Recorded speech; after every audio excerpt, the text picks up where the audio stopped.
It was one of those late autumn nights when the air feels damp, clinging to your skin like an invisible film.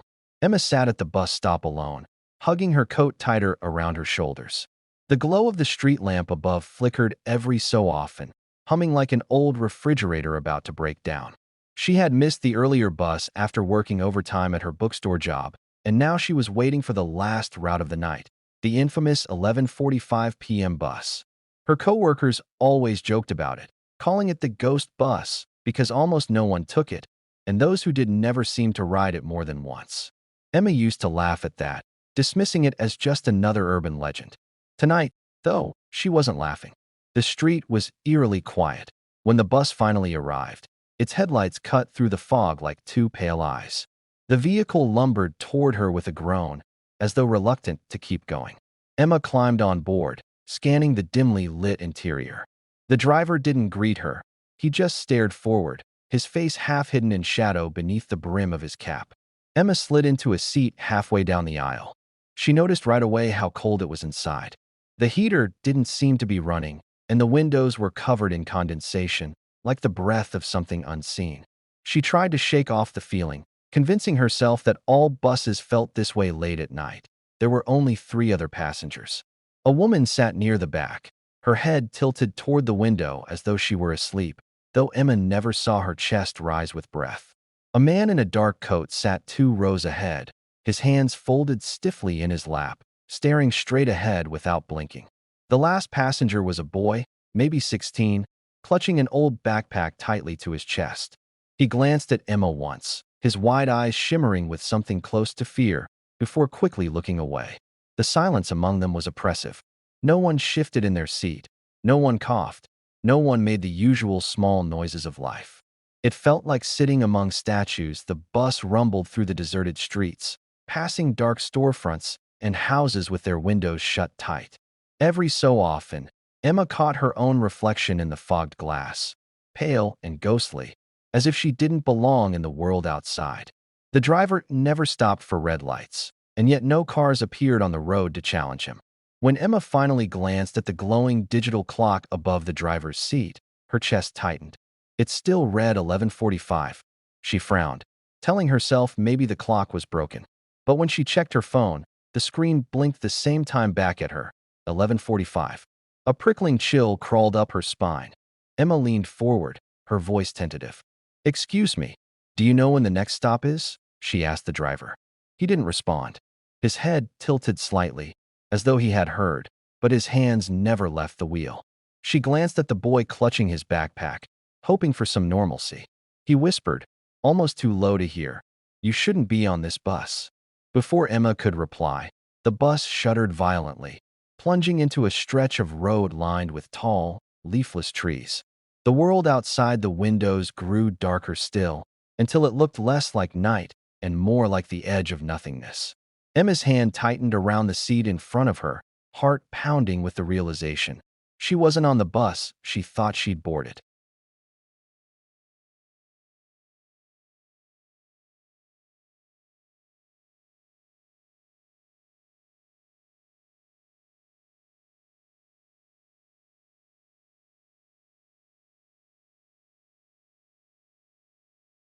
The hallway stretched longer than it should have, lined with faded wallpaper that had once been patterned with roses, but now peeled like dead skin.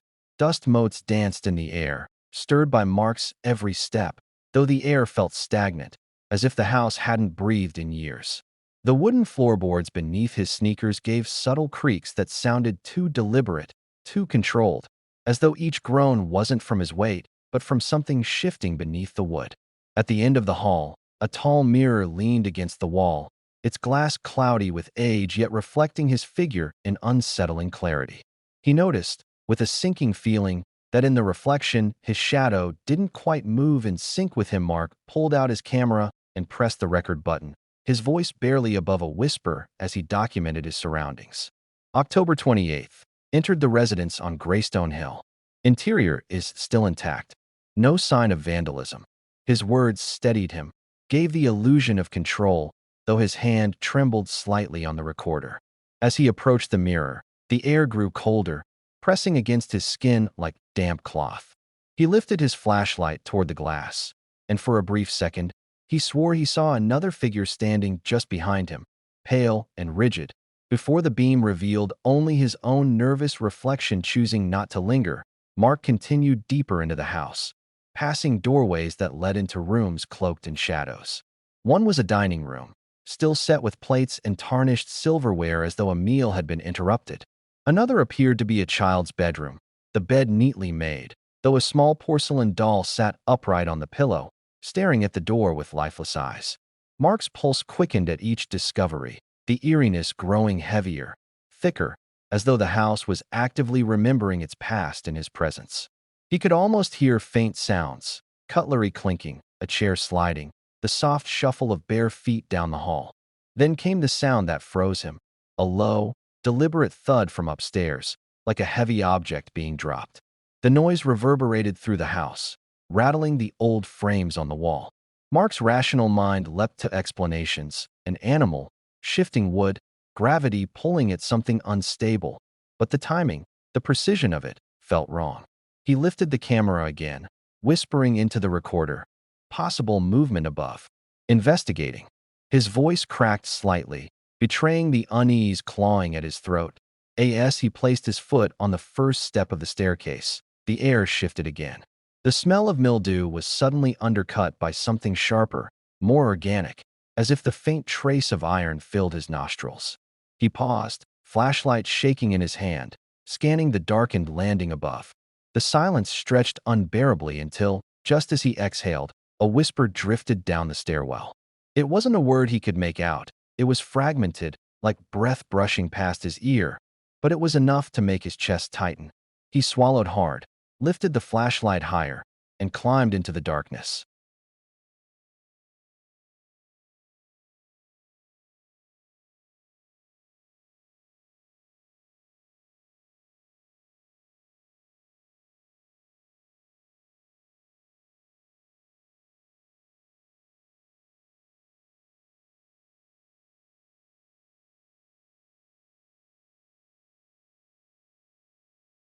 The echo of the crash lingered in the silence, a hollow reverberation that made the old wood beneath their feet vibrate.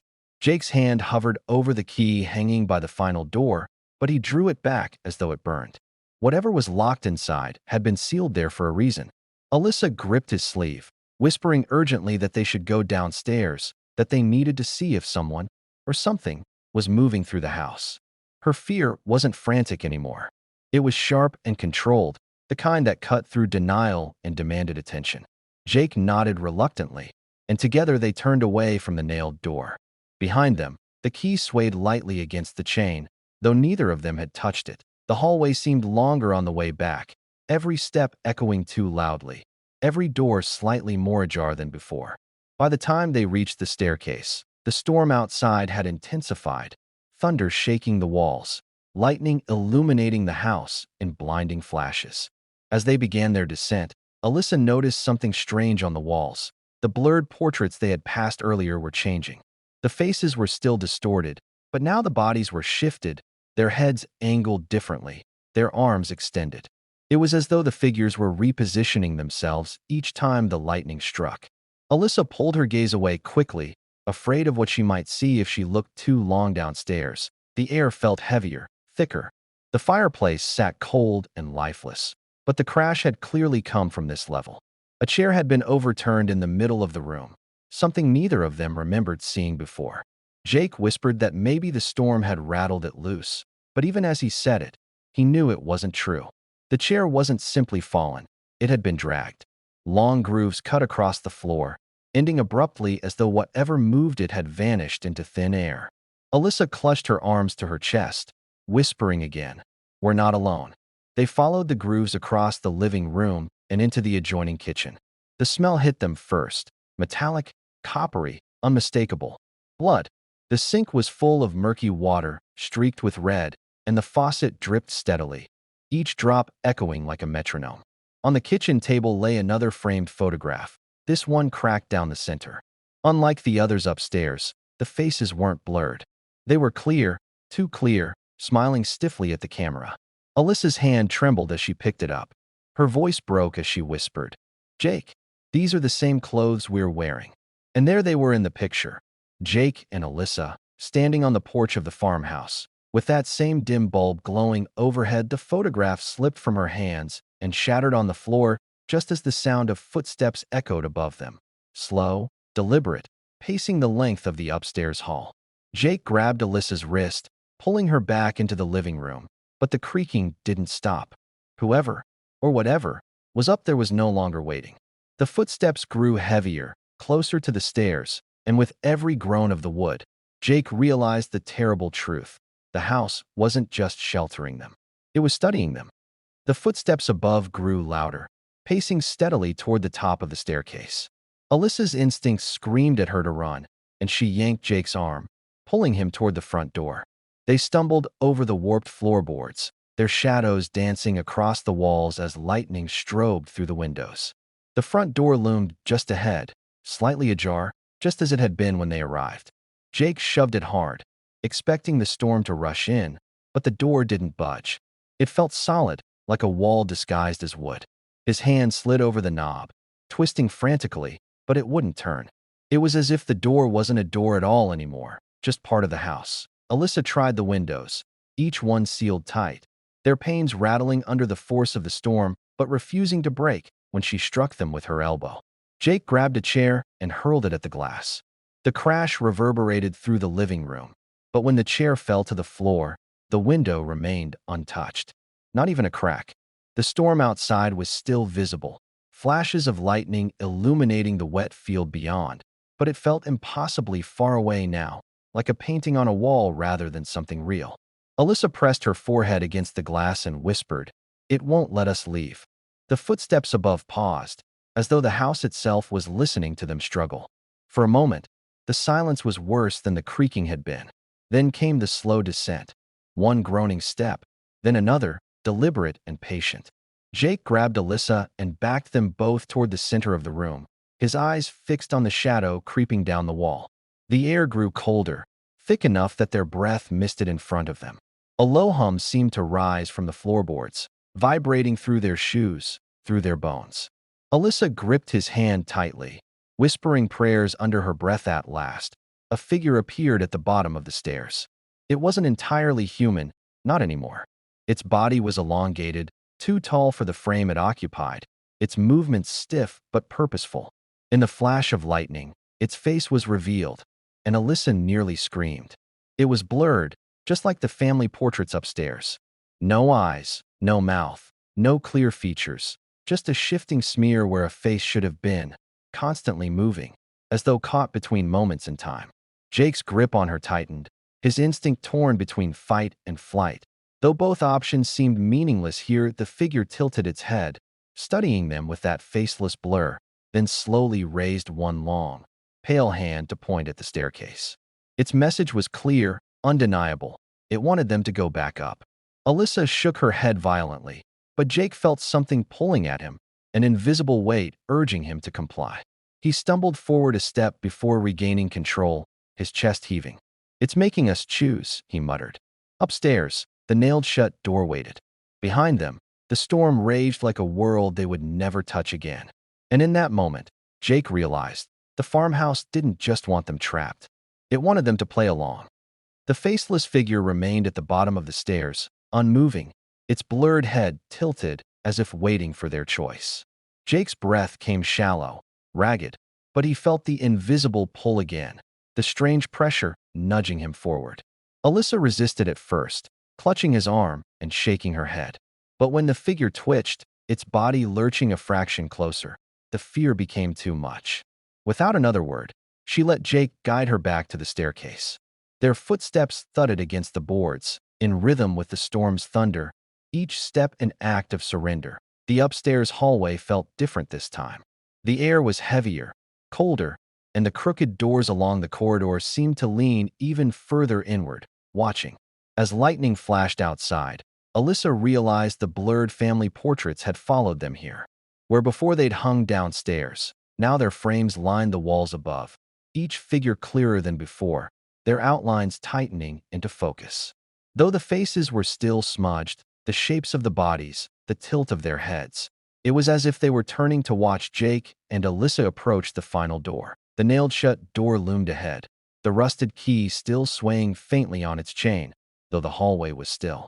Jake reached for it, his hand trembling, and the moment his fingers closed around the cold metal, the faceless figure's footsteps resumed below, climbing now, steady, patient, as though it knew the choice had been made. Alyssa whispered, "Don't do it, Jake. Please. Whatever's behind there, it's worse."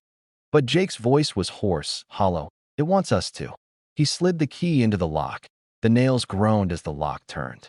One by one, they began to shift and wriggle free, falling to the floor with metallic clangs.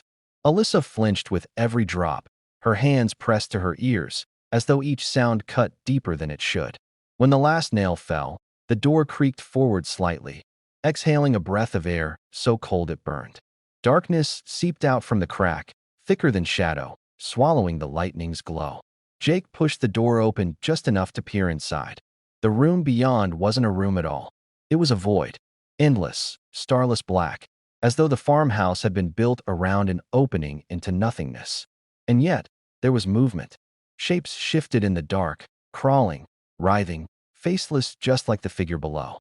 Alyssa clutched Jake's arm, begging him to shut the door, but before he could, something reached out. A pale, distorted hand shot through the gap and gripped the edge of the doorframe, pulling itself closer, dragging more of its shifting form into their world. And from below, the footsteps stopped, because now, the house no longer needed the faceless figure. The pale hand clung to the doorframe, its fingers elongating like strands of wax, bending and twisting as it pulled more of the void's darkness with it. Jake staggered backward, dragging Alyssa with him, but the door didn't swing shut. It resisted, as if the house itself had decided the door would stay open.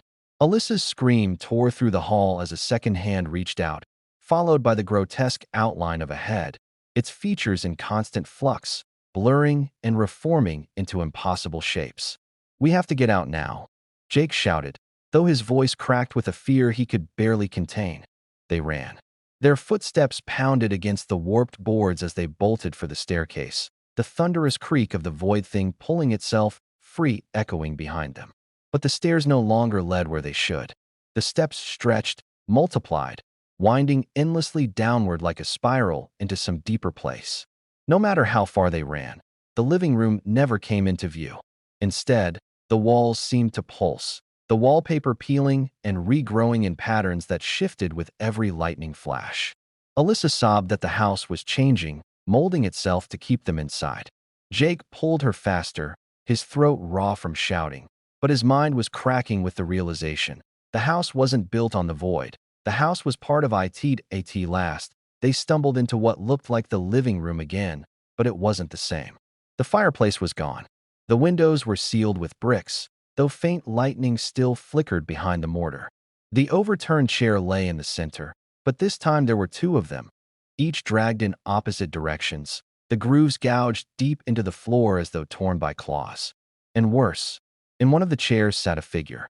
It was Alyssa, or something wearing her shape. She sat perfectly still, her face blurred like the portraits, her head slowly turning to watch them as they entered. Alyssa screamed at the sight of herself, her knees buckling as Jake tried to pull her away. The seated doppelganger didn't move except for that slow, steady turning of its head, but its presence filled the room with suffocating weight. The air grew so thick Jake struggled to breathe. Behind them, the void hand thudded onto the floorboards, dragging its impossible body closer, pulling itself fully out of the upstairs hall. Jake spun in every direction, searching for a way out, but the house folded endlessly into itself, doors leading only to more hallways, windows staring into walls. The blurred Alyssa in the chair finally spoke, her voice warped and layered, like several recordings playing over each other. "Sit down," it said. "You were always meant to sit down." Jake dragged the real Alyssa toward the front door again, but when they reached it, the wood had changed, no longer ajar, no longer even shaped like a door. It was a seamless wall now, warm under his palm, beating faintly like a pulse. The farmhouse had sealed itself shut, breathing around them. And behind them, the faceless doppelganger began to rise from its chair. The blurred Alyssa rose from the chair in jerky, uneven movements, as though her body was being puppeted by invisible strings. Jake instinctively pulled the real Alyssa behind him, though his hands shook violently.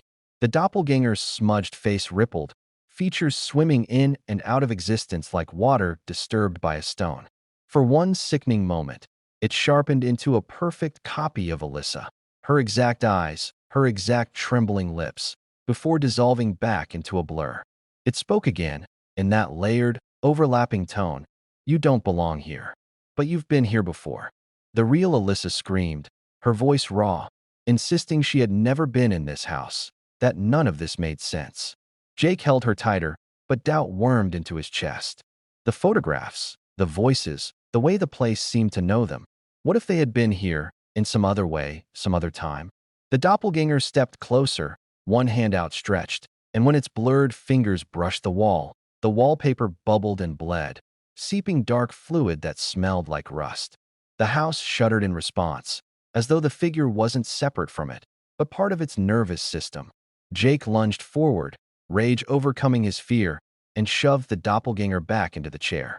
For a heartbeat, the thing slumped motionless, its smudged head lolling.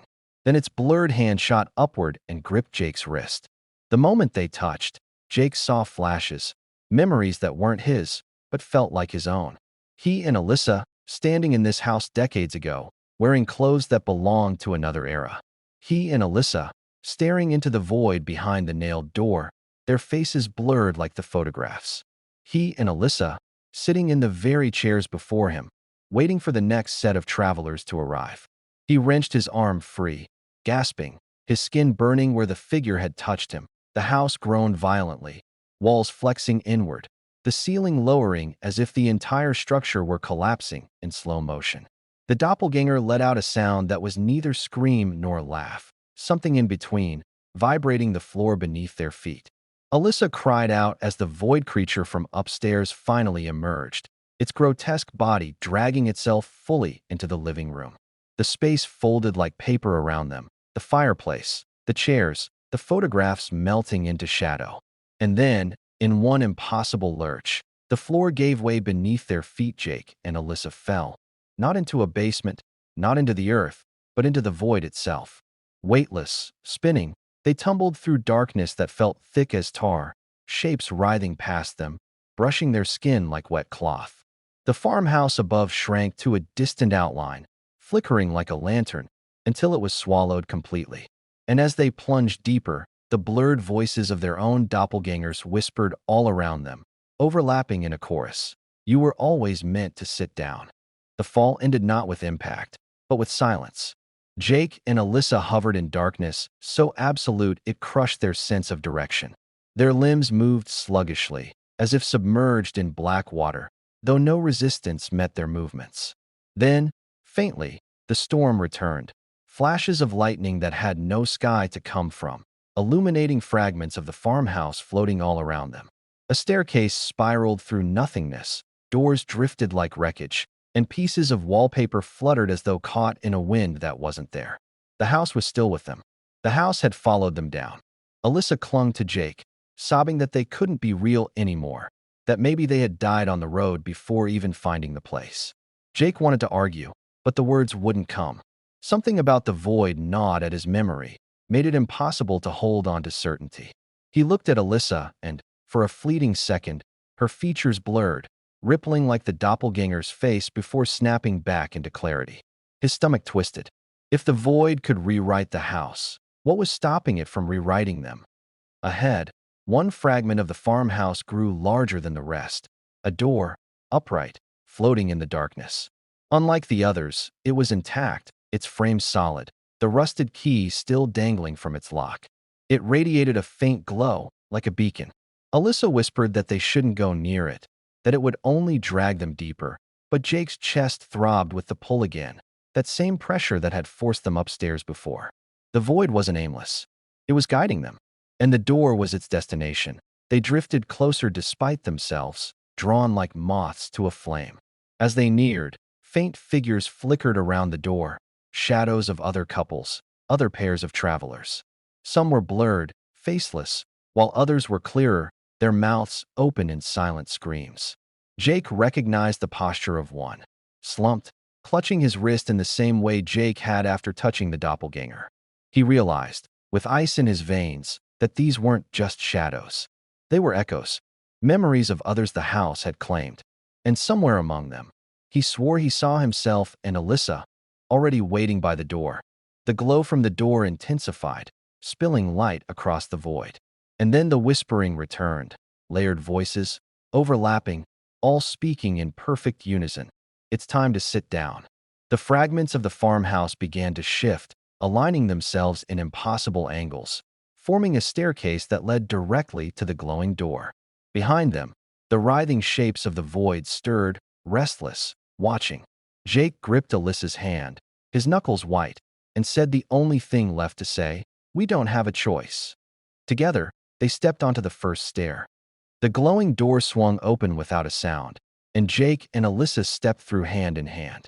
For a moment, they were blinded by light, but when it faded, their breath caught in unison. They were back in the farmhouse. The living room stretched before them, the same peeling wallpaper, the same cold fireplace, the same storm flickering faintly beyond the windows. But something was wrong. The room wasn't solid. The walls rippled like water when they touched them. The furniture flickered in and out of existence, and the air was too still. So still it felt staged, like they'd walked onto a set rather than back into reality. Alyssa backed into Jake, trembling. "It's copying itself," she whispered. And she was right. As they moved, the room shifted with them, replaying the same details over and over. The overturned chair, the framed photographs, the staircase yawning into shadows. But the photographs no longer showed blurred faces. Now, every picture was clear. Jake and Alyssa stared out from the frames in perfect detail, caught mid-scream, mid-run, mid-fall, into the void. Each photo depicted them in a different stage of what they had already endured, as though the house was cataloging their suffering in real time. The storm outside grew louder, but when Jake pressed his face to the window, there was no countryside, no rain, no lightning. Beyond the glass lay the void itself, writhing with pale shapes that pressed their hands against the pane, their blurred faces smearing the surface. They weren't trying to get in. They were waiting. Alyssa gripped his sleeve, her voice breaking as she whispered, "They're us. They're all us." Jake wanted to deny it, but the pressure in his skull returned, that undeniable pull, reminding him he'd seen himself in the void before. How many times had they already been here? The staircase groaned behind them. Slowly, deliberately, the faceless figure descended again. Only this time, it wasn't alone.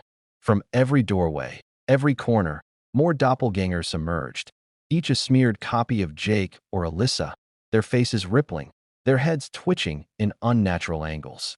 They moved in unison, their layered voices humming, "Sit down. Sit down. Sit down."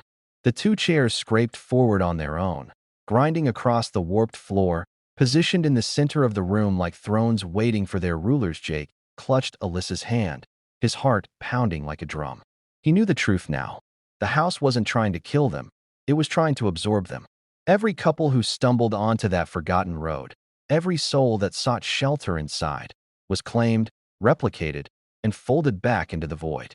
The photographs weren't warnings, they were records. The chairs weren't furniture, they were altars. And now it was their turn. The doppelgängers closed in, the void pressing harder against the walls, and Jake realized the only question left was whether they would resist or finally sit down. The chairs screeched to a halt in the center of the room, waiting, their backs angled toward the void glowing windows. Jake and Alyssa stood frozen, ringed by their own doppelgängers, the faceless copies whispering in unison, "Sit down. Sit down." The sound burrowed into their skulls, worming past their thoughts until even Jake felt his knees buckle toward the floor. Alyssa gripped his hand, her voice ragged. "If we sit, we don't get back up." Her words cut through the hum, a single sharp truth. Jake nodded, but the pressure in his chest grew heavier, crushing him like the weight of 100 lives lived and lost in this place. Desperation lit a fire in Jake. He grabbed one of the chairs and hurled it at the nearest window. The impact cracked the glass, not shattering it, but fracturing it into a web of lines. The void beyond howled, writhing violently against the pane. The doppelgängers staggered as if struck, their blurred faces distorting, their whispers breaking into screams. Alyssa, catching on, seized the second chair and swung it with everything she had. The glass fractured further, fissures spreading until the window glowed like a spider's web in lightning. The house shrieked, a groaning wail that made the walls buckle. The faceless figure lunged forward, faster now, arms outstretched to drag them down. Jake shoved Alyssa toward the fractured window and rammed the chair again. With a sound like thunder splitting the sky, the glass shattered, exploding into shards that dissolved midair. Beyond lay the storm, the real storm, with rain and wind and the smell of earth. Alyssa leapt through, dragging Jake with her. Cold, biting rain slammed into them as they crashed onto wet grass outside. For the first time, the storm felt alive, cleansing, even if it battered them raw. They scrambled to their feet, looking back at the farmhouse. Its shape wavered, flickering between wood and shadow, solid and void. Faces pressed against the walls from the inside, blurred versions of themselves, pounding silently, begging. The faceless figure stood in the doorway, its body stretching unnaturally tall, its smear of a head tilted.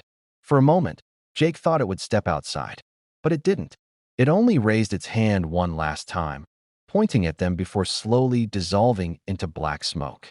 The house groaned once more, then collapsed inward, folding in on itself until only darkness remained. And then nothing, just an empty, rain-soaked field. Jake and Alyssa clung to each other, shivering, staring at the empty patch of grass where the farmhouse had stood. The storm raged around them, but the pull in Jake's chest was gone, replaced with a hollow ache. They had escaped, but not whole. As they turned toward the road, Alyssa gasped. A photograph lay in the mud, rain washing across its glass. She picked it up with trembling hands. It was the same frame from the kitchen. The picture showed them standing in front of the farmhouse, smiling stiffly. Only this time, the faces weren't blurred. They were clear. The photo was proof of what the house had taken, and a reminder it wasn't finished with them. Jake said nothing. He only squeezed Alyssa's hand tighter as they walked away into the storm, knowing deep down the road would never truly let them go.